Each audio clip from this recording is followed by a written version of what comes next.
Hola, somos Tangente, bienvenidos a un programa más. Mi nombre es Luis Miguel Reyes y les presento a quienes me acompañan ya por acá hoy. Está Dina Fernández. Dina, bienvenida. Hola. Primera vez en Tangente, bienvenida, gracias. Sí, qué lindo.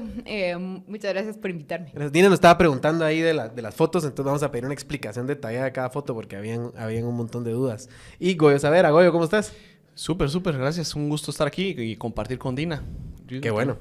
Gracias. Bueno, antes de arrancar les quiero contar que tenemos a nuestro patrocinador Piedrasanta, quien durante el mes patrio tiene varios descuentos a los que podemos acceder si van a las tiendas de Piedrasanta. Estos son el primer libro con 10% de descuento, el segundo libro con 15% de descuento y el tercer libro con 20% de descuento. Así que para aprovechar esos descuentos durante el mes, lo que falta del mes, que todavía falta un poco, podemos ir a las tiendas de Piedrasanta que están en Géminis 10 y hay 2 en zona 1 a las que podemos ir a adquirir estas ofertas. Así que bueno, arranquemos si quieren con la discusión de hoy. Hoy queríamos hablar de, creo que varios temas, tratar un poco la coyuntura, ¿verdad? Que sigue siendo convulsa y que creo que nos lleva a hacernos algunas preguntas importantes.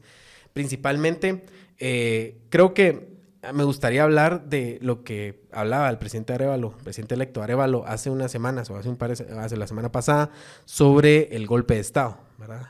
¿Qué es un golpe de Estado? ¿Por qué estamos hablando de un golpe de Estado? Hay quienes todavía creo que son muy puristas y nos dicen ¿qué golpe de Estado si las Fuerzas Armadas no están entrando al Palacio a votar al presidente, ¿verdad? Pero tal vez para desglosar un poco de qué estamos hablando y luego hablamos ya de la coyuntura, pero ¿qué elementos vemos por ahí que nos pueden llevar a pensar que estamos frente a un golpe de Estado que se desarrolla en cámara lenta, eso sí, ¿verdad? Un golpe de Estado que se desarrolla por pocos, pero no sé, ¿quién quiere arrancar?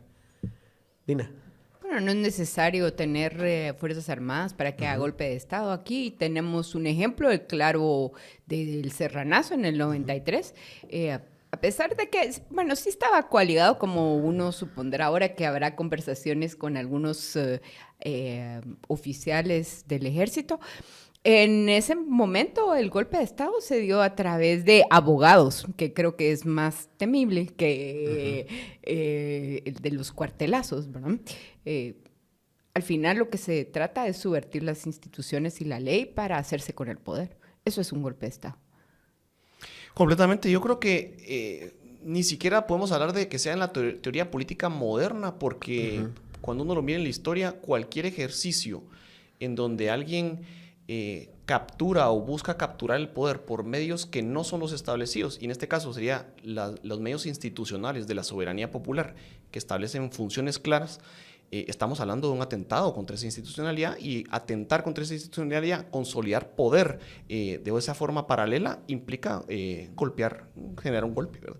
Y lo que creo es que tal vez las categorías aquí, lo que habría que tener cuidado, es decir, lo que están haciendo es intentarlo, y nuestro rol en este momento, creo yo, como ciudadanos guatemaltecos, es evidenciarlo y es revertir ese tipo de acciones, porque hay una serie de competencias que me parece instituciones de forma muy irresponsable están ejerciendo fuera de su ámbito y generan un daño tremendo a la vida y a la seguridad pública de qué podemos esperar en el relacionamiento entre actores sociales, políticos, incluso militares o de fuerzas públicas, ¿verdad?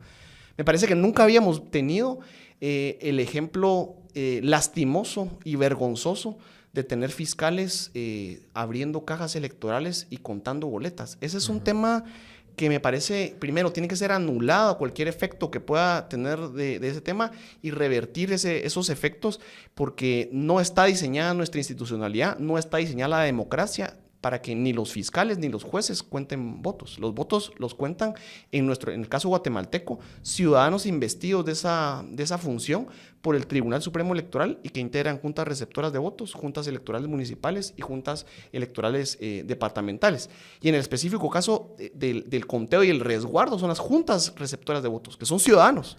Fueron más de 100,000 ciudadanos los que integraron estas juntas, 125,000 ciudadanos en total los que ejercieron los roles de apoyo en el proceso electoral, y es un insulto tener un grupo de fiscales a puerta cerrada queriendo decir si algo estuvo o no estuvo hecho conforme debía haber sido ocurrido cuando el proceso fue público. Claro. Y tal vez aquí, digamos, es importante hacer esa diferencia. Antes los votos se contaban en los cuarteles, ¿verdad? Hace ya algunos años, dejamos esos años y hoy parece que el MP está, digamos, haciendo una copia de estos años de las dictaduras militares, pues haciendo esto que decía Goyo, que es una burla, ¿verdad? Abrir las cajas, contar los votos. Por cierto que hoy terminaron, dicen, contaron solo el 30% de las cajas o de los votos, lo cual... Y alguien ¿cuál les es va a el creer? sentido de esto, Alguien verdad? les va a creer, pero si uno les preguntaría a ellos qué comieron de almuerzo, uno no les cree lo que responden, menos lo que puedan decir de si los votos son los que ellos dicen. O sea, no creo que la credibilidad de esas personas está bajo cero. Ahora, no tiene mucho sentido, digamos, tratar de entender qué están haciendo, pero ¿qué quieren buscar en las cajas, Goyo o Dina? ¿Qué están buscando ahí? ¿Qué está armando el Ministerio Público? ¿Qué es todo este show que estamos viendo, esta pantomima de justicia, digamos, que estamos viendo? Lo que estamos viendo es un abuso, es que no hay que tratar de dar explicaciones jurídicas y de resumirnos en sus hechos, porque en realidad es un abuso a la institucionalidad del proceso electoral. Lo que como ciudadanos, como miembros de esta sociedad debemos exigir es que se respete integralmente el proceso electoral. El proceso electoral es el origen de la soberanía delegada del pueblo a sus funcionarios electos. Entonces, tratar de subvertir, tratar de atacar, tratar de afectar la pureza del ejercicio del voto, el resultado electoral transparente que bajo observación nacional y observadores internacionales se transmitió y se trasladó, se ha oficializado y se han entregado credenciales, es un abuso. Ahora, tratando de irnos al caso, lo que entiendo yo que de lo que se trata es de una denuncia presentada por el partido UNE, que perdió las elecciones una vez más y que hoy no quiere reconocer resultados, diciendo que no están, o sea, que no se conocieron las impugnaciones de los votos que ellos hicieron en esas cajas electorales, que entiendo son 160 mesas. Imagínense, de más de 20,000 mesas electorales, no vas a encontrar votos que te falten en la primera vuelta para otro resultado en 160 cajas electorales. Es un absurdo. Pero además lo más absurdo y lo que, digamos que vulnera todavía más la confianza de la gente, es que lo estén haciendo cuando en la primera vuelta, como cosa única, hubo una repetición de las audiencias de escrutinio. Si hubiera algún alegato, si se quería presentar algún tipo de nulidad por lo que ocurrió en esa mesa electoral, por lo que ocurrió al momento de contar los votos o cuando se revisaron las impugnaciones que se pudieron haber hecho por los partidos en esas mesas, no hubo una, sino dos oportunidades. Además, la Corte de Constitucionalidad otorgó un amparo que no solo pedía repetirlo, sino además si hubiese algún tipo de irregularidad o algún tipo de tema digamos que transparentar, le dio, digamos, facultades adicionales a las juntas departamentales para que de forma transparente y pública pudieran enmendar esos errores en las actas. Entonces, si la UNE no presentó sus recursos legales, si además no utilizaron el amparo que se otorgó, que fue público, que fue transmitido por toda la población y que lo conocimos, para ejercer este tema, tratar de utilizar el derecho penal y la autoridad de las instituciones para golpear el proceso electoral es un atentado a la democracia, es un atentado a la soberanía del pueblo guatemalteco que ha emitido su voto en urnas y que el resultado pues tiene que ser reconocido. Dina, sí. Y yo para añadir, después de las elecciones, después de la segunda vuelta, hablando con gente que estuvo en las mesas, gente que integraba como junta receptora o como fiscales, mucha gente esperaba que hubiera impugnaciones de los fiscales de la UNE. En otros procesos yo he sabido de impugnaciones, o sea, cuando hay, por ejemplo, algún fiscal brinconcito en una mesa, ¿verdad? Y que impugnan ridículamente votos. Y que eventualmente el presidente de mesa tiene que establecer su autoridad y decir, o sea, estar ahí y decir, no, mire, es evidente, ¿verdad? Y después al final, pues ellos tienen el espacio legal para hacerlo y esperaban que la UNE hiciera uso de... Es un derecho al final que ellos tienen. Y no lo hicieron y estaban sorprendidos de que no lo habían hecho. Entonces me parece, es de mucho descaro venir a tratar de, pues realmente de arrebatarle los votos a la gente o de cuestionarlos, cuestionar a la idoneidad y el actuar de la gente que estuvo ahí de forma voluntaria, o sea, donando su tiempo, poniendo, digamos que en la línea su integridad. Eso muy mal. Pero añadiendo otra cosa, yo también diría que hay que reconocer que hay un contexto internacional que ha permitido esto, porque de lo que yo recuerdo siempre en todas las elecciones, o sea, al final si ustedes miran que son 5 millones de personas movilizándose para votar, en una operación tan grande, más de algo pasa que no está bien, más de algo, o sea, de que hay irregularidades y anomalías siempre hay errores puntuales, humanos, digamos, incluso puede haber mala fe en algunos casos, pero son cuestiones puntuales. Y yo recuerdo en los 80s, 90s, cuando esos fraudes militares teníamos el recuerdo más vivo, cuando nos recordábamos cómo era vivir con regímenes impuestos, la verdad es que la gente se dudaba mucho de si cuestionar o de alguna manera ensombrecer el proceso democrático, porque todos entendíamos que el objetivo de país, el objetivo de Estado político era fortalecer la democracia. Y eso se ha perdido en los últimos tiempos porque nos han dado muy mal ejemplo desde fuera. O sea, ustedes tuvieron un presidente de los Estados Unidos prácticamente llamando a una insurrección popular y quería él obligar a su vicepresidente a cuestionar los resultados electorales y desde ahí para abajo, ¿verdad? Igual lo vimos en Brasil. Entonces ahora ya es como nuevamente es normal. Lo normal. Un nuevo ¿verdad? libreto. Sí. A pesar de eso, digamos, Guatemala, alguien me decía, en la OEA unió a tirios y troyanos, ¿verdad? O sea, todos parecían estar con una opinión sobre lo que estaba pasando en Guatemala, bueno, y que provoca, digamos, al final que el gobierno llama al secretario general Luis Almagro, viene, y este show que hemos estado viendo las últimas semanas. Antes de pasar a ese tema, les quería contar sobre nuestro otro patrocinador, que es Parismart. Parismart es un protector hepático que sirve para cuando ustedes van a salir un sábado, algún día, un viernes, a tomarse, unas fiestas patrias, a tomarse un par de vinos, un par de cervezas, se lo toman media hora antes de ir a tomar el primer trago y eso les protege para no amanecer al día siguiente con un gran dolor de cabeza. Destruidos. Y una gran goma, sí. Entonces, muy recomendado, lo pueden encontrar en farmacias y en Super 24, así que ahí está. Pero a lo que iba es que un poco hablemos sobre la respuesta de Semilla ante todo lo que está pasando. Yo he escuchado opiniones de todo tipo. Hay gente que dice, no, es que están muy débiles, sus respuestas no van con suficiente fuerza. Sin embargo, el presidente Arévalo sale esta semana diciendo que se cancela el proceso de transición, se suspende el proceso de transición mientras no estén las condiciones, ¿verdad? Y ya el gobierno, digamos, había armado todo un show alrededor del proceso de transición en donde les entregaron no sé cuántas cajas, ¿verdad? Que tenían papeles. Ahí sale Elizabeth Ugalde, quien pasó a recibir los documentos del Ministerio de Economía y dice, bueno, nos dieron información que es pública, ¿verdad? La ley.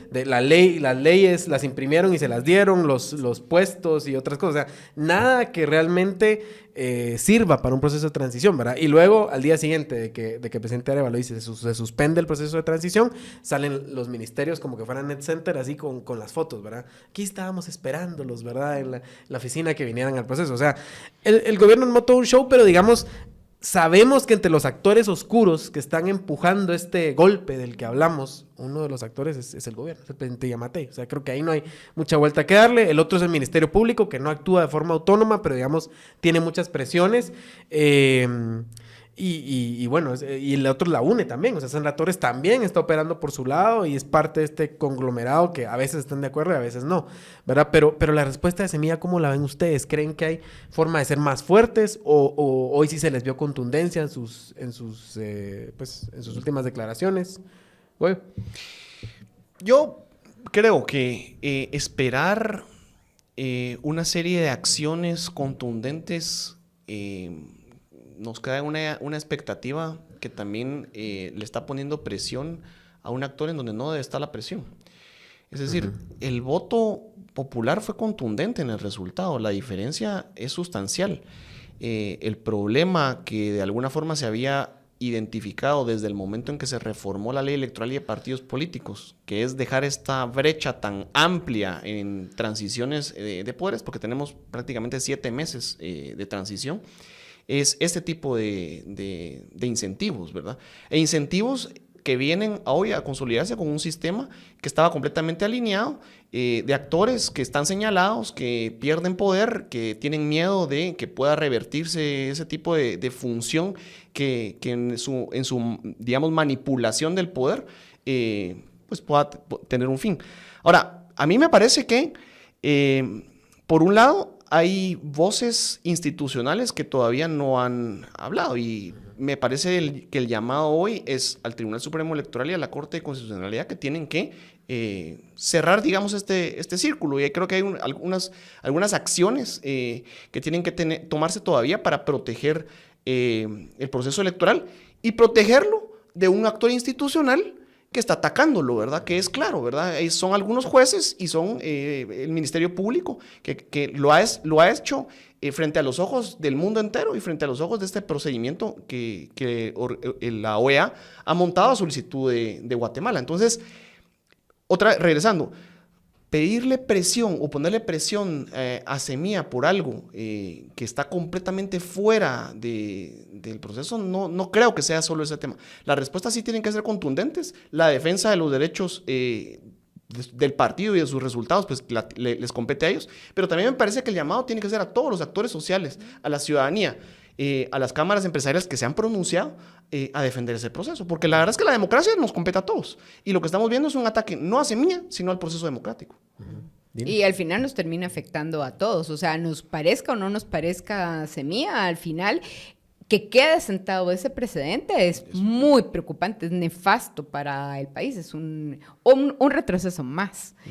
Yo estaría de acuerdo con lo que dice Goyo.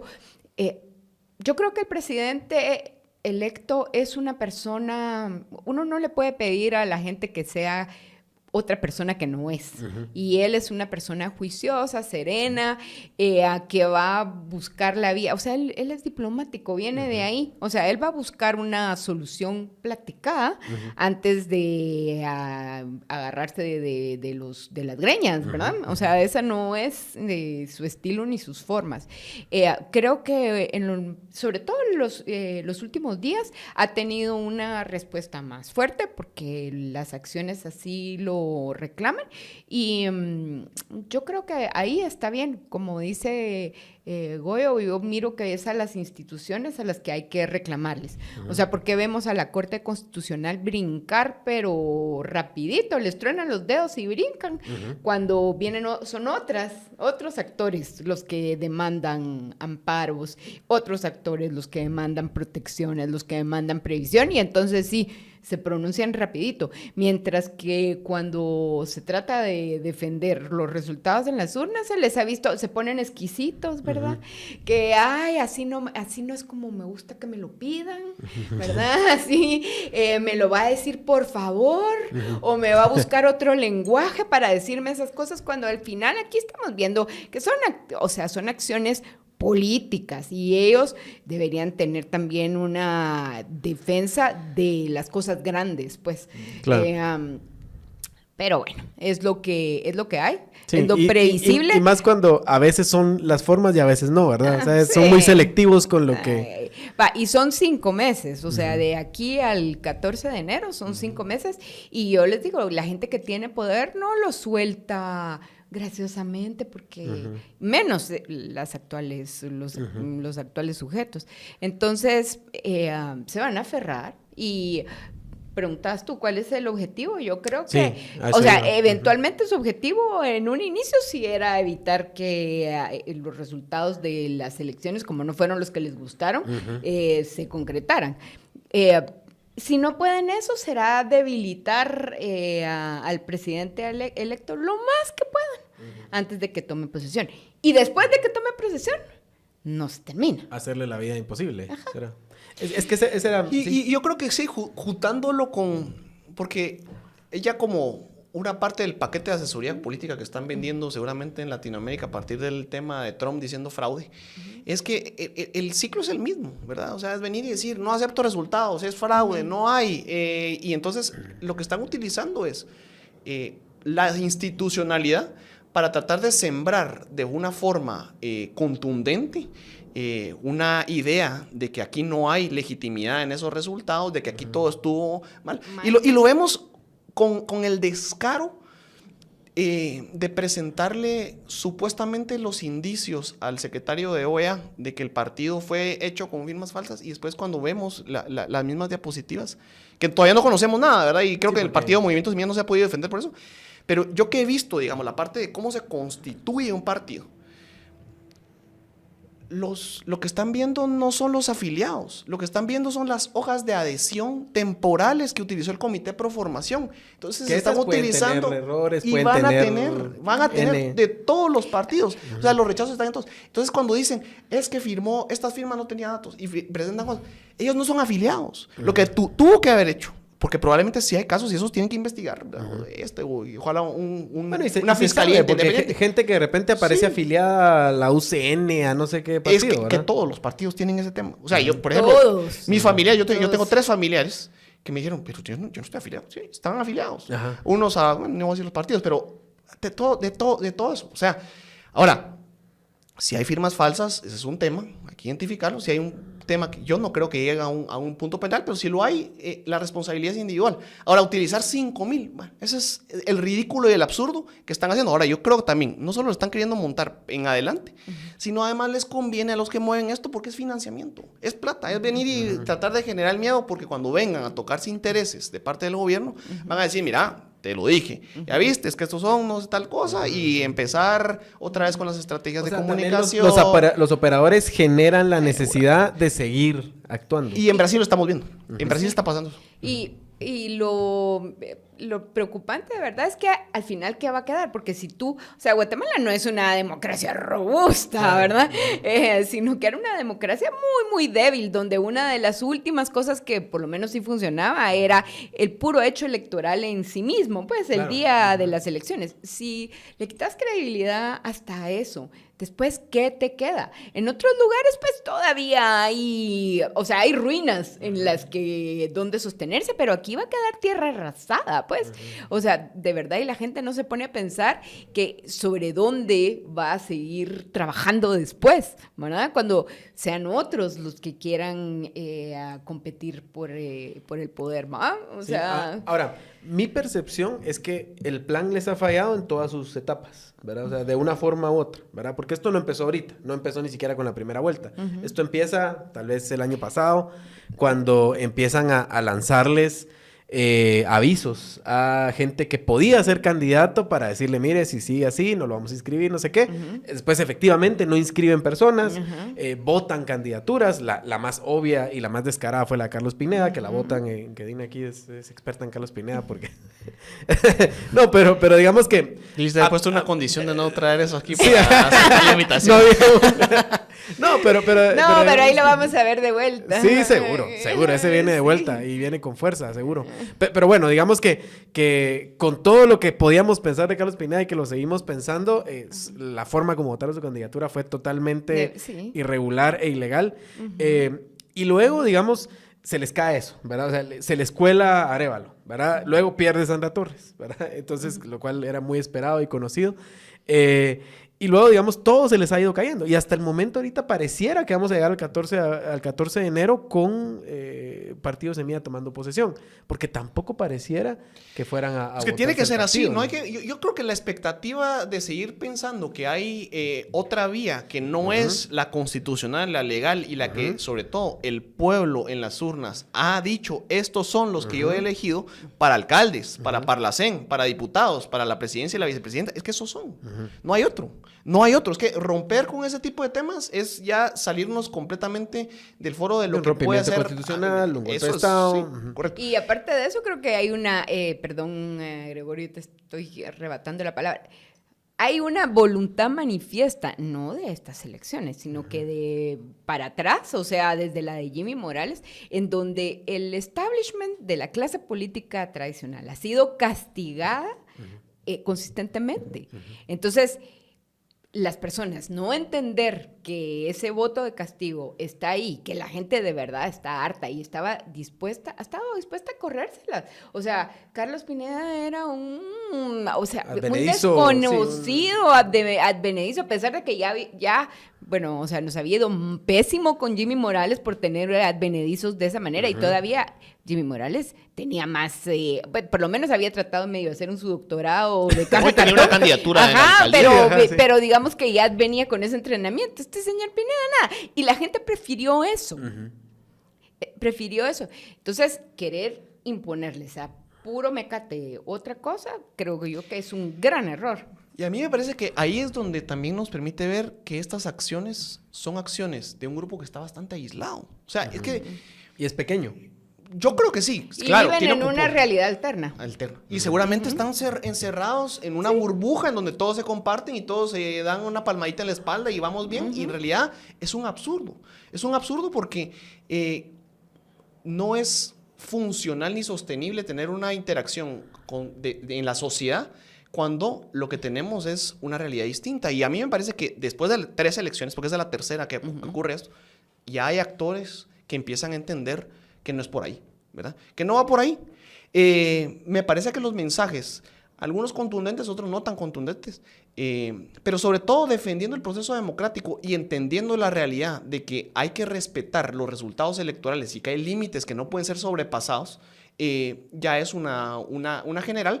Y por eso yo veo que esto debe ser revertido, que lo que necesitamos aquí es comprender también que de alguna forma ya no estábamos en una democracia, ¿verdad? Y ahí creo que Daniel y otros han interactuado mucho hablando de que en realidad estábamos en un autoritarismo competitivo como categoría de las ciencias políticas. Y entonces este ya no solo es un cambio de gobierno, sino que es una apuesta y una esperanza de cambiar de régimen. Y cambiar ese régimen implica utilizar la institucionalidad, pero con fines democráticos. Empezar a generar un balance de equilibrio de poderes y ojalá tener muchos más esfuerzos de opinión y libre expresión en los medios. Y hablando de lo que decías, Luis Miguel, de que todo les ha salido mal, o sea, al final ellos hacen unas cosas y les sale el tiro por la culata. Sí. Creo que en esto también puede haber un tiro por la culata, que no sé si los señores estos lo estarán viendo, ¿verdad? Pero si ellos están en esta lucha intestina por evitar, por hacerle las cosas complicadas a Bernardo Arévalo, siquiera para asumir, no digamos después para gobernar, ¿verdad? Puede contribuir a que la gente le baje 2 rayitas a las expectativas del gobierno de Semilla. Porque digamos que eso sería, si ellos pensaran más estratégicamente, ¿verdad? Eso sería como la forma de decir, bueno, la gente va a pensar eso, que va a tener un cambio de régimen inmediato, ¿verdad? Aquí de repente florecerá, como dicen, ¿verdad? Y la primavera democrática y aquí de un día para otro van a cambiar las cosas. Y las instituciones están tomadas, va a ser muy difícil ir tomando acciones diferentes al momentum que ya trae. Y que, digamos, lo que yo pienso es que si alguien lo sabe es Bernardo Arévalo, o sea, su papá, Juan José Arévalo, enfrentó 20 intentos de golpe de Estado, 20, o sea, de cuartelazo así a lo terrible. O sea, que aquí todavía vamos verdes, pues. Uno de ellos, porque eso está en su libro, que yo lo recalco, porque para que pensemos qué puede suceder, uno de ellos implicó enfrentamientos entre cuarteles militares, enfrentamientos a balazos, y provocó más de 100 muertos. 100 muertos en 3 días de combate. O sea, no sé si nosotros hoy ya no nos lo imaginamos. Ajá, ya no queremos imaginarnos. No lo queremos imaginar. Ya pasamos. Pero digamos que... Pero imagínense, o sea, esa es la realidad. Ese es el antecedente. Entonces, no va a ser miel sobre hojuelas. Hoy van a ser los abogados tirándose hojas. Ajá. Así es la pelea de... Pero entonces, ante estas... patadas de mula arisca, pues entonces uno dice, ¿verdad? Entonces mejor si le bajamos 2 rayitas a las expectativas y creo que eso puede correr a favor de Bernardo Arévalo, lo van a terminar victimizando. La otra es que sí, ya lo han victimizado. De hecho, y en la primera vuelta lo hicieron, en la segunda vuelta, ¿verdad? O sea, esa fuerza con la que llegó Arévalo a la segunda vuelta era en parte porque su contrincante era Sandra Torres, ¿verdad? Pero también en parte porque le hicieron la guerra, ¿verdad? Y cuando el sistema corrupto le hace la guerra a un candidato, pues la gente obviamente va a decir, este es, ¿verdad? Sí. Y eso fue lo que pasó. Y yo veo, digamos, mucha ceguera en poder entender que vaya a tener respaldo de actores legítimos. O sea, yo veo que sí son una clase política que tiene un acceso privilegiado hoy a las instituciones, o un control de las instituciones, la que tiene todos los incentivos de seguir haciendo esto y que no les importa si es la Constitución. Para ellos eso no existe. O sea, el punto es yo cómo logro, digamos, tener este control que tengo y cómo no me bajo de ese espacio. Pero eso no funciona solo. Eso funciona porque hay un equilibrio que de alguna forma, voy a decir, legitima, pero es decir, que todos nos tenemos que aceptar que eso está bien, ¿verdad? Y dentro de esos todos son ciudadanos, ¿verdad? Pero también son actores que tienen mucho más peso institucional, ¿verdad? Cámaras empresariales, actores de la sociedad civil, universidades, comunidad internacional. Y ahí es donde yo creo que es a un consenso entre esos otros actores a lo que le tiene miedo esta clase política. Es a venir y decir, bueno, entonces no eran comunistas. Entonces no están en contra de la propiedad privada. Porque en realidad no es esa la discusión. Y poder trazar una ruta de transformación podría ser que estos actores que no entienden otra cosa, porque no conocen otra, quieran rehuir de ese y proteger ese feudo. Porque yo en verdad creo que tenemos una oportunidad a aclimatar expectativas y a trabajar en cosas que verdaderamente son urgentes para Guatemala. La desnutrición está volviendo a crecer. Tenemos un sistema de salud que nos demostró en la pandemia que no está a la altura. La gente está migrando y está migrando porque no tiene oportunidades económicas. Pero también lo que pudiéramos traer de oportunidades económicas, no tenemos mano de obra calificada para generar eso. Entonces, ¿a dónde vamos? ¿A dónde queremos ir? Y nos estamos discutiendo. ¿Verdad? Cosas que... Sí, este muchacho joven economista, no sé si vieron en Twitter el hilo que hizo acerca de las razones que él puso adelante sobre la reciente venta de Energuate. Sí. Sí, o sea, la diferencia... José Luis Moreira. Sí. Muchedumbres, un saludo a Muchedumbres. Voy a aprovechar a saludar a... Tenemos vetado aquí, no puede... No puedo mencionar. No. Bueno, pero digamos que él muestra ahí inversionistas, o sea, ¿qué tipo de inversionistas vamos a poder atraer como país con este caos que tenemos? Y obviamente no son los mejores inversionistas, los inversionistas que buscan dar valor estratégico, que miran a largo plazo, ¿verdad? Sino que, pues, básicamente vamos a tener a la gente que quiere ver 3 centavos más en un plazo inmediato y después no precisamente los más democráticos o los más kosher, ¿verdad?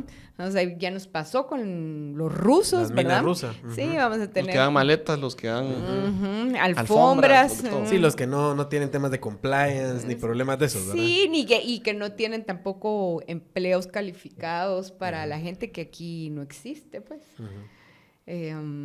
Sí, muy triste. Claro, ahora, esta reconstrucción del sistema que toca hacer, creo que va a ser una tarea, es tarea 1, ¿verdad? Y la otra es, lo que vos decís, Goyo, que es impulsar algunas políticas públicas en temas específicos para tratar de reconstruir ese país que se está resquebrajando, ¿verdad? En temas sociales, en temas de Antes de la reconstrucción, te diría yo que parar la demolición. Esa es una. Ya con eso podemos darnos por servidos ante las dificultades. Que pare? Esa sería la otra pregunta. ¿Cómo para? ¿Con qué para? ¿Quién pone el...? Si no se puede por la decencia de los actores que no se van a bajar, o sea, le pueden decir, ¿verdad? Pueden pedir renuncias, pero no creo que graciosamente vayan a bajarse de ahí. Pero hay tiempos institucionales, que esos vendrán. ¿Ustedes ven un escenario donde renuncia la fiscal general antes de que termine su periodo? ¿Y qué tendría que pasar para que lo viéramos? Sí, miren, yo lo que pasa es que creo que... Yo no creo que renuncie. No, yo lo que quiero es lo siguiente. Estamos en un momento en donde lo que necesitamos es entender... O sea, es como firmar la paz, ¿verdad? O sea, así como firmar la demolición es cómo vamos a volver a construir una casa, ¿verdad? Con una casa común, en donde cabemos todos. Y ese es el reto que tenemos como sociedad, no como gobierno, porque el gobierno lo que tiene que hacer es una ruta de su plan, ¿verdad? Y eso le interesará a la gente que está muy dentro de esa parte. Pero yo creo que hay una óptica un poco más grande de qué nos interesa como sociedad y cómo construimos eso. Y ahí hay consensos activos que sí se pueden lograr, ¿verdad? O sea, y que no necesitan necesariamente reformas legales muy, muy gruesas, ¿verdad? Para poder hacerlas. El tema de desnutrición, o sea, es que eso cambia el país, cambia verdaderamente entrar en un plan dirigido a reducir pobreza. Es tremendo y eso genera una movilización de personas que después te puede dar acuerdos a temas de infraestructura, por ejemplo. O sea, todos los actores estamos claros aquí, o sea, todos los que tenemos interés y vivimos acá, que la infraestructura es insuficiente. Y debería haber una forma de alcanzar puntos de cómo lograr esa infraestructura. Entonces ahí, cuando tenemos esa posibilidad, yo creo que hay una opinión pública que empieza a trabajar de reconstruyamos los balances democráticos y los balances sobre todo republicanos. Y ahí es donde yo pienso, ese artículo de la reforma a la ley orgánica del Ministerio Público, cada vez que uno entra en estas crisis y mira fiscales que entienden que no tienen límites, es porque verdaderamente ese artículo de la reforma que dice que la única causa justa es una sentencia condenatoria en lo penal, que tiene que pasar porque el mismo cargo tiene que investigarse a sí mismo. O sea, sus subalternos tienen que investigarlo, procesarlo, lograr Eso es un absurdo. Ese artículo rompió el balance republicano de control. Y creo que es un enorme error de la legislación pasar. Me parece que ese artículo es clara y evidente. O sea, la vía podría ser una inconstitucionalidad. Y yo lo ponía ayer en Twitter. Imagínense que en el tiempo del FRG, que tuvo todo, menos la Corte Suprema de Justicia, hubiéramos tenido a Carlos de León amenazando con procesar y meter preso a Óscar Becher en el momento de la transmisión. Eso es un absurdo. O que iban a cancelar a la gana porque si hubieran inventado que la coalición no estaba bien hecha porque eran 3 partidos y hubieran votado con una nulidad la inscripción. O sea, pensamos que si lo comparamos es lo mismo que estamos haciendo hoy, solo que hoy los actores son distintos. No era permisible en ese momento, aunque el control estuviera ahí, porque sencillamente las reglas de la dinámica no habían pasado por esas expectativas de lo que ocurrió de 2015 a 2020 o 2019. Pero hoy no podemos venir a tratar de interpretar las reglas de otra forma. Y creo que necesitamos contundencia de los actores que tienen que proteger la democracia.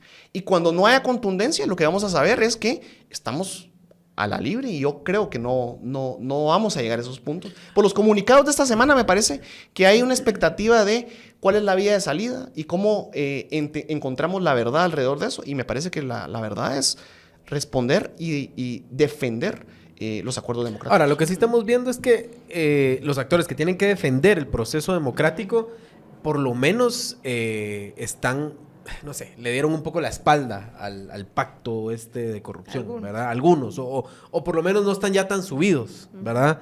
El Tribunal Supremo Electoral es clarísimo, ¿verdad? Que se bajó de esa moto después de la primera vuelta y dijeron, no, aquí tenemos que defender y que el proceso siga y que llegara al 14, que es lo que han dicho los magistrados. La Corte de Constitucionalidad, ¿cómo la ven? Porque, digamos, a ver, defendieron el proceso después de la primera vuelta, creo yo. Fue tímido, dicen algunos, tibio, dicen. Ahorita también, digamos, pareciera como que están pateando un poco la pelota, alargando el proceso, pero no están del todo. Yo lo que pasa es que no creo que sea como esos vaticinios de cómo tocó los grupos de Champions League y que, digamos, cómo vemos ahí si es favor. No, o sea, yo lo que pienso es lo siguiente. O sea, aquí la mayoría de las personas que ejercen una magistratura, indistintamente en el Tribunal Supremo Electoral, en la Corte Suprema de Justicia o en la Corte de Constitucionalidad, son personas que de alguna forma tienen una vida pública que en muchos casos tiene mucho tiempo y en otros tiene mucho tiempo por delante. Entonces, pensar que vas a hacer un atentado flagrante contra la Constitución, contra el proceso electoral, no está dentro del juego. O sea, los acuerdos de intereses y porque la crisis política de 2015 empezó con acciones del MP y se ha revertido con acciones del mismo Ministerio Público, es la misma institución. Entonces, todos los demás están a la expectativa de, bueno, ¿qué está pasando en el balance de institucionalidad en ese sentido? Pero no van a atentar contra la democracia, eso es lo que yo creo. O sea, no van a dar ese enorme paso. Lo que ocurre es que sí con los amigos, o cuando el balance de poder no está completamente virado, están yéndose por las formas. Por decir, no, miren, procesalmente todavía no. Recuérdense que todavía el amparo tal está vigente. Es como darle tranquilos, hombre, ahí vamos, sí, pero cuando pero llegue el no hemos momento visto nada decís vos, nuevo. van a... A lo que yo veo es, no hemos visto, o sea, en la realidad y explicando, no hemos visto nada nuevo que no sea el MP y casos, acciones puntuales, o sea, una y otra, cada semana, ¿verdad? Una viene una nueva. Y es el mismo juez. Pero no hay nada nuevo, y o sea, el mismo fiscal, mismo los fiscal, mismos los fiscales. mismos no fiscales, hemos visto ajá. una posición distinta contra el proceso electoral del Tribunal Supremo Electoral, ni de la Corte Suprema de Justicia, ni de la Corte de Constitucionalidad. Y es porque sencillamente en la interpretación de la ley electoral y por la jerarquía de la Constitución alrededor, No hay mucho para tendrías dónde. que hacer una burla que sea completamente absurda, ¿verdad? Y el Ministerio Público lo puede hacer porque su interpretación de que eso no es delito es bastante laxa. Es decir, digamos, es un criterio que tiene el fiscal y obviamente concentrado en eso, señalado internacionalmente, no tiene para dónde ver. Ese es lo que están haciendo. Pero no hay nada nuevo, ¿verdad? Claro. Yo más allá de ver viendo a los otros actores, yo diría que también es importante para la reconstrucción, o sea, para el futuro, que es lo que nos interesa más, que también del lado de Semilla haya una reflexión acerca de cuál es su mandato, ¿verdad? Porque creo que de eso dependerá también mucho de cómo se desarrollen las cosas. Yo creo que para el primer sorprendido, y que debe estar consciente más que nadie de lo sorpresivo que fue eso, es el mismo presidente electo. Pues, o sea, no estaba en los planes de nadie, ni siquiera en los de él, gobernar. Y las razones por las cuales la gente votó por Semilla tampoco es porque la gente se identifique plenamente con un partido, con un plan de gobierno y con un grupo de políticos. Salvo creo yo que Samuel Pérez en el Congreso, pues yo creo que la gente sí votó por él y es el diputado más votado de la historia reciente. De la historia, creo yo, ¿verdad? O sea, pero va. Aparte de ese caso concreto, no es por una agenda. Entonces, que el Partido Semilla también entienda qué es el mandato. Y yo creo que la gente lo que quiere es un cambio de eso, de régimen. Y tal vez la gente quiere a veces cosas más o menos sencillas, que los servicios públicos funcionen, por ejemplo. Pero eso no es sencillo. Bueno, no, sencillo, digamos, claro, digamos, me refiero a que no quiere grandes reformas, sino que quiere algo cercano. No sencillo, Sí, sino algo muy tangible, cercano, tangible, ¿verdad? O sea, ver que si va al servicio público le va a responder, de salud, Sí, por ejemplo. vea, O- pero o que la escuela eso- esté funcionando. Eso Pero va a hacerlo ser, cuesta. eso va a ser muy difícil y no se va a lograr en 4 años. Pero podría tener una probadita, ¿verdad? Podría tener un hospital. O sea, Bukele hizo un hospital, ¿verdad? O sea, y Bueno, que... algo que decían por ahí es que Bukele, por ejemplo, creo que al inicio cambió las camas de todos los hospitales. Que era una cosa, digamos, puede sonar, no sé, muy, muy básica, ¿verdad? Pero cambiar las camas de todos los hospitales porque eso ya da una cara distinta, ¿verdad? Sí. Ese tipo de cosas. Yo creo que la gente lo que no quiere es ver desde el poder cosas tan descaradas, ¿verdad? Que es todavía más básico, Ese decimos. aire tan yo mando y ustedes no pueden hacer nada para mí. Y además estoy robándome todo. Y no hay nada, ¿verdad? Y aquí está el descaro y ese tipo de cosas es la que yo creo que está completamente desplazada de la opinión pública y es ahí donde entra una contradicción con los líderes territoriales y distritales, ¿verdad? Porque muy, muy en el fondo en los territorios la gente sabe que el diputado o su diputado probablemente tenga ciertos señalamientos, pero al final lo que tienen de servicios públicos es la bolsa, son las cosas que se entregan, ¿verdad? O sea, y eso él es la persona que te lo da, entonces con eso no peleo, pero también en las últimas 3 elecciones tenemos un fenómeno que no habíamos tenido en la vida electoral de Guatemala, y es que se cambia más del 50% de los diputados. O sea, en realidad, en 2 elecciones hemos tenido más del 70% de diputados cambiando. O sea, la gente vino y dijo, no, por este ya no. Ya más. Que se vayan. Que se vayan. Y se vayan todos. Y esa es la 3ª legislatura que vamos a tener ese tipo de cambios. Y pasa con los cuando en alcaldes realidad, también. y eso es un tema porque mataron prácticamente un estudio muy bien hecho, creo que fue de Asíes, que decía que la permanencia en los cargos distritales era una regla, digamos, que le daba cierta estabilidad al sistema, aunque lo que pasaba es que la gente se cambiaba de partido para ir buscando la presidencia. Eso ya cambió.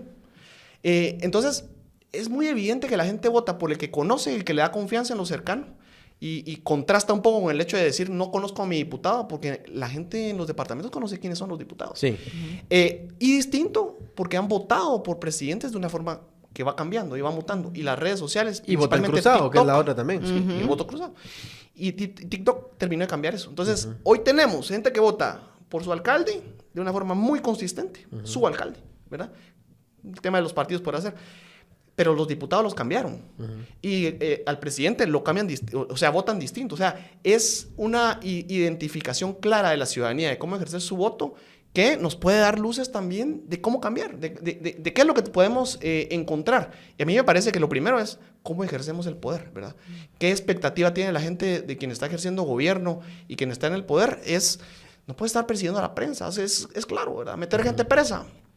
Que tu enemigo tal, nadie puede decir nada. O sea, hay mucha gente silenciada de decir, mira, mejor no te metas en eso porque eso es de tal.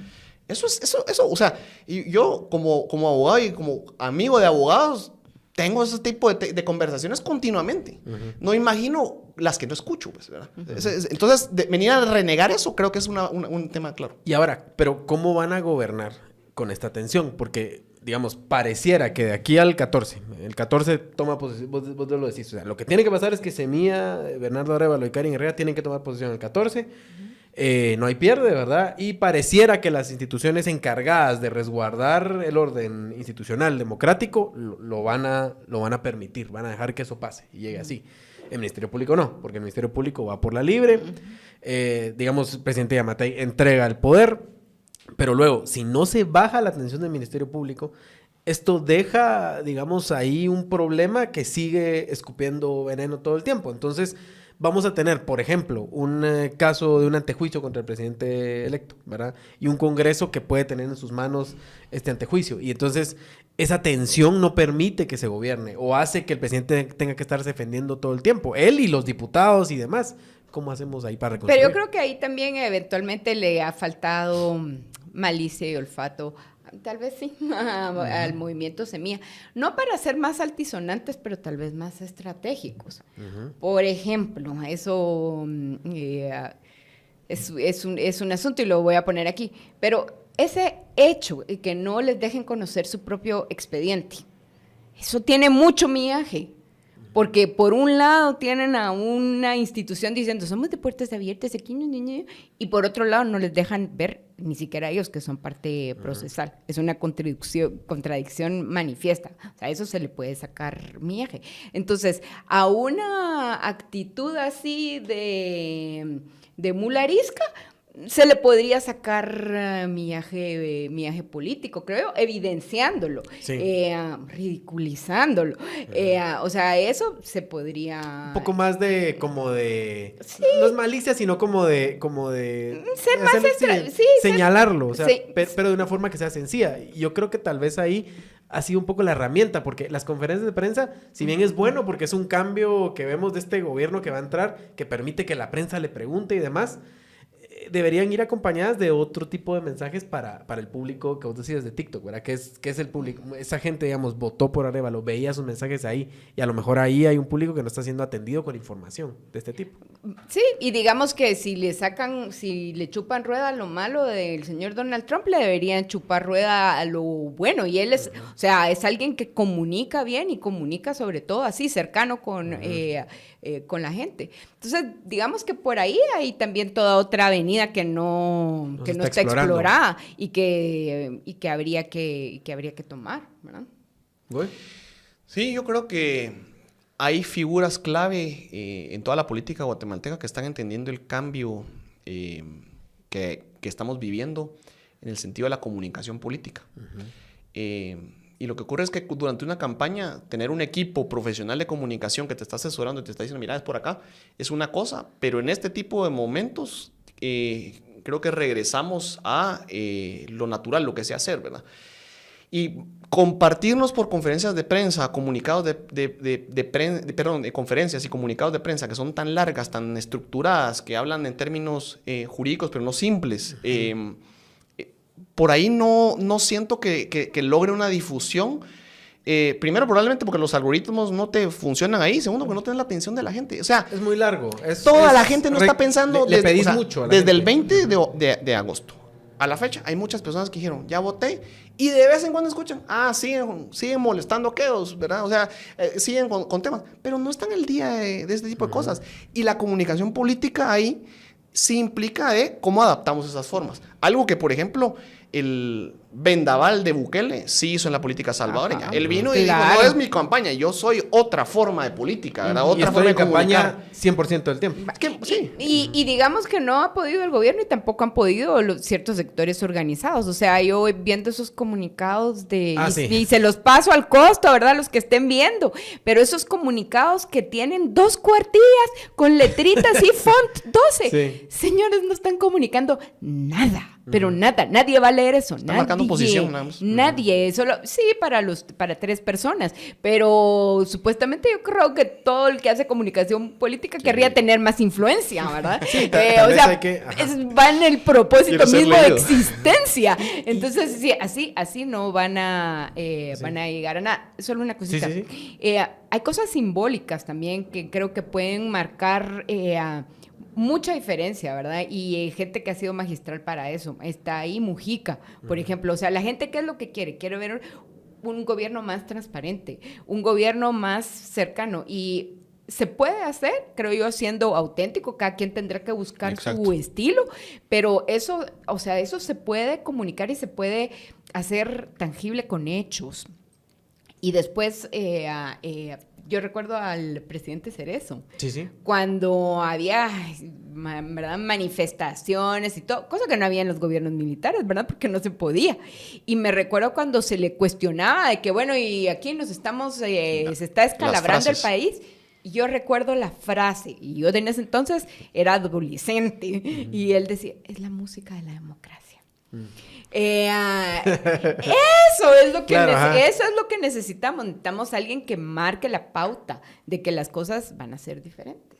Sí, tal vez el tema es que como están en modo crisis, ¿verdad? Pareciera como que, y se entiende, o sea, también es humano, digamos, ver que el modo crisis nos pone la creatividad y todo, la cierra un poco la puerta para estar defendiéndose. Pero sí, yo creo que una campaña de comunicación más permanente, más intencional, que eso es un poco lo que falta. Y ojo que durante la campaña, antes de la primera vuelta, esas semanas antes de la primera vuelta, que es lo que... A ver, no tenemos una explicación todavía de qué pasó y cómo Arévalo llegó a la segunda vuelta, pero más o menos entendemos que esa campaña intensiva de las últimas semanas en donde salía él y tal vez así con gracia, hablándole a la gente, señalando las falencias de sus contrincantes y demás, es lo que lo pone en el ojo de la gente, ¿verdad? Y es a través de estos medios que hoy ya no son tan alternativos como TikTok y otras redes, donde era su espacio natural. Pareciera que ahorita lo abandonaron, ¿verdad? O sea, o por lo menos no están, digamos, haciéndolo de la forma tan intencional, sino que lo usan como un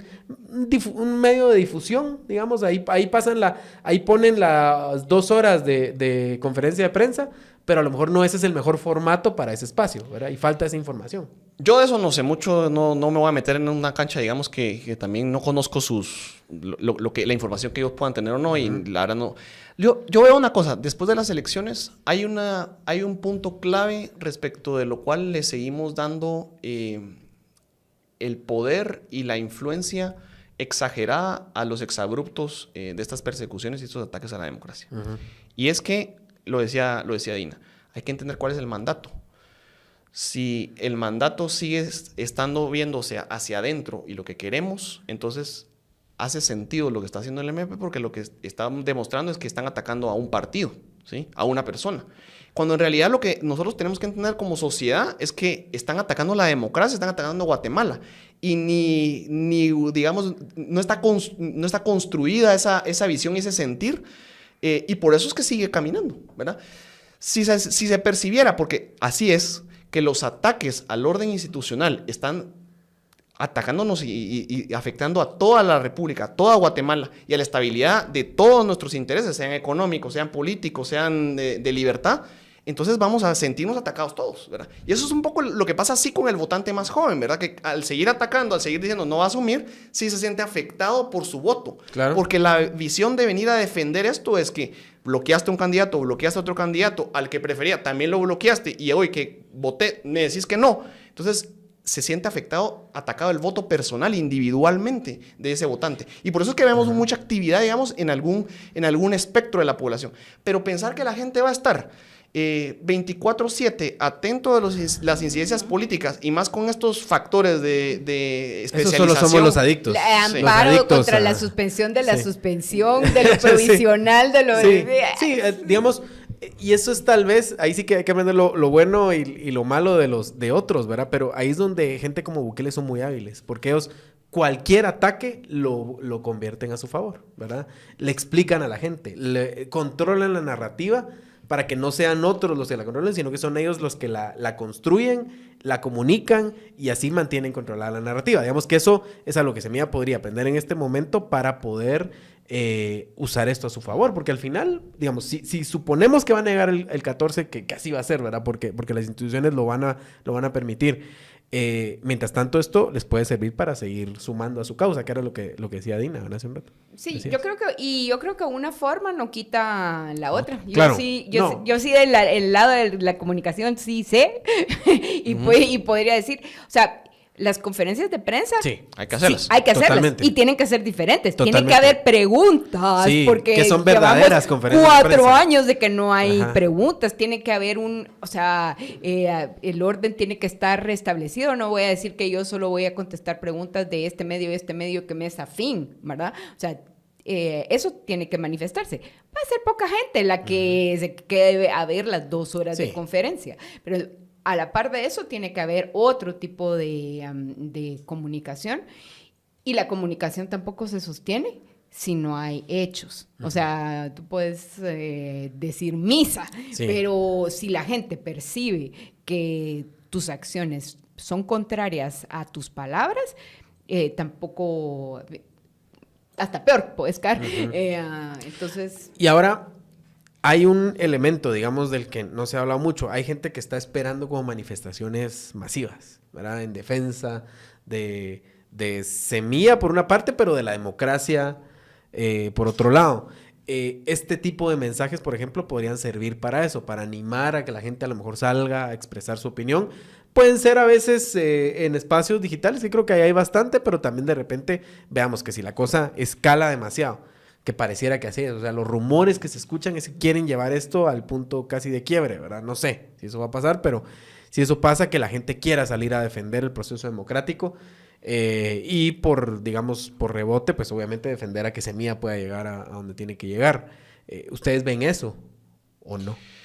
Sí, yo otra vez creo que es una ofensa y verdaderamente una afrenta a la población guatemalteca que la carga tenga que caer nuevamente sobre que tenemos que ver evidencias de qué querés, cuando el voto no tiene ni un mes de haber sido expresado de forma contundente de cuál es la voluntad soberana y cuál es la dirección.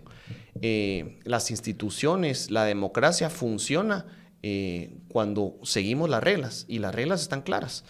Pensar que tiene que venir otra manifestación y otra manifestación, ya acaba de haber una manifestación, para mí eso creo que es suficiente para decir, miren, sí, la gente está atenta, pues no, ya. Y yo no creo que sea la ruta, ¿verdad? La ruta y tratar de medir cuánta gente hay, es que, o darle voz otra vez a como salió Otto Pérez diciendo, yo ni vi 40,000, que ese tipo de cosas, o sea, verdaderamente, la gente votó. O sea, ahorita que decías el tema de los fiscales que no impugnaron, o sea, mucha gente, aquí el tema de lo que vino el lunes después de las elecciones, que muchos fiscales de la UNE decían, mire, yo estoy acá porque me pagan, pero igual voy a votar por Bernardo. O sea, por favor, pues, o sea, no podemos seguir esperando ese tipo de cosas. Y creo que debemos, otra vez, hay temas urgentes, debemos empezar a ver cómo abordamos un país que tiene futuro, ¿no? Yo creo lo mismo, o sea, un país no camina a punta de manifestaciones y esperar eso, de verdad que, de hecho es peligroso, O sea, porque al final la gente puede tener hasta paciencia. Yo recuerdo durante años en Guatemala yo no vi manifestaciones multitudinarias. O sea, todo el inicio del periodo democrático no las hubo. Hasta 2015. Ajá, y la gente sí estaba enojada, ¿verdad? Y entonces no sé hasta dónde querés empujar las cosas para que un día de verdad tengas destrozos en las calles y haya gente que quiere incendiar todo, ¿verdad? Sí. Entonces... Estilo Sudamérica. Sí, o sea, yo creo que las manifestaciones en todos lados y el sistema político así funciona. La gente se moviliza, pues da a conocer su protesta, su descontento. Y el sistema político debe responder, ¿verdad? No hacerse el sordo. Yo no sé si los diputados quieren que los encierren otra vez y que alguien de verdad le meta fuego al Congreso. Ya le metieron los exmilitares. Sí, pero no, o sea, yo diría que no sea ese el camino. No, ese es el camino. Sí. Ajá. Sí, gracias. Bueno, está bien. Yo con eso cierro la conversación. Dina, gracias por haber venido hoy y esta es tu casa. Aquí estamos siempre haciendo programas sobre estos temas y vamos a seguir platicando ahí. Ya no explicaste tus fotos también. No, yo tengo pocas. Tengo la de Jurassic Park, tengo la de Michael Jordan y la de Nirvana, pero las otras las que las expliquen los que las pusieron. Yo tengo ganas de quitar la de Figo ahí, sobre todo con la camisa del Real Madrid. Un día que esté Un día cuando desaprovechado, veamos va a estar ahí Messi con la playera del Barcelona. Sí. O Argentina para ser más neutral. Bueno, ajá. Yo digo que les hace falta notablemente o alguna foto que exprese la diversidad de Guatemala y las posibilidades de encuentro en esa diversidad. Vamos a tomar esa idea, pero además vamos a pedir una recomendación. Bueno. Para poderla poner, porque sí, creo que sí. Hay que crecer esa pared más todavía. No, pero gracias a nuestros patrocinadores Parismart y Piedrasanta por estar siempre con nosotros y por poder hacer posible este espacio. Así que volvemos con más Tangente la próxima semana. Adiós.